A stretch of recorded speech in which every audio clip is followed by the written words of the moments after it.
अंत में मेरा इन जैसी अन्य सभी पार्टियों से भी यही अनुरोध है कि वे भी इस देश के करोड़ों SC व ST वर्गों के लोगों के समक्ष इस निर्णय के मामले में अपनी अपनी पार्टी का स्टैंड जल्दी ही स्पष्ट करें ताकि सही स्थिति इन वर्गों के सामने आ सके।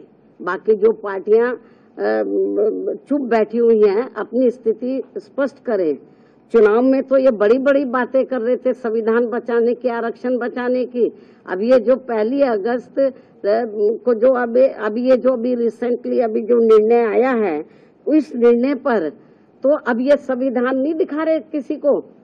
अब ये आरक्षण की बात नहीं कर रहे कांग्रेस पार्टी एंड कंपनी के लोग और भी पार्टियों के लोग, तो अभी नहीं ये संविधान की बात कर रहे ना इनके आरक्षण की बात कर रहे। तो इसलिए मेरा यही कहना है इन सभी पार्टियों से, चाहे बीजेपी है, कांग्रेस है, केवल आश्वासन देने से बीजेपी की ओर से आश्वासन आया, माननीय प्रधानमंत्री जी द्वारा केवल आश्वासन आया है। आश्वासन से काम नहीं चलेगा। इन लोगों को SC ST वर्गों को जो इस फैसले से, इस निर्णय से नुकसान हो रहा है तो उस पर वो अपना सही स्टैंड ले। और ये कोई केवल आश्वासन से या गौर करने से, माननीय प्रधानमंत्री जी ने जो कहा है कि हम गौर करेंगे, आश्वासन दिया, उससे काम नहीं चलेगा। इसका बड़ा भारी नुकसान इन वर्गों के लोगों को हो रहा है। बेहतर तो यही होता कि कल जो इन्होंने 2-3 दिन पहले ही संसद के दोनों सत्र जो इन्होंने अनिश्चित काल के लिए स्थगित कर दिए हैं, बेहतर यही होता कि इसको ये अनिश्चित काल की बजाय तो ये थोड़े समय इसको ये नहीं करते, इसको कंटिन्यू रखते और 5-6 दिन के बाद पूरी तैयारी करके तो ये संशोधन विधेयक को ये पार्लियामेंट में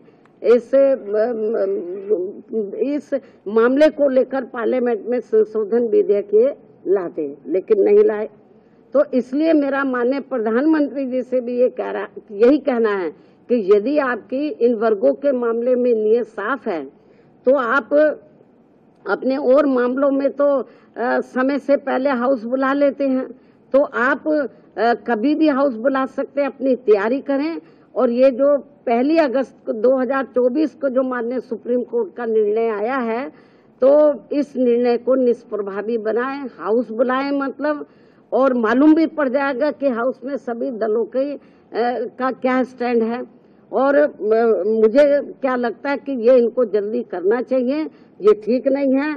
वरना जिन राज्यों में अब जल्दी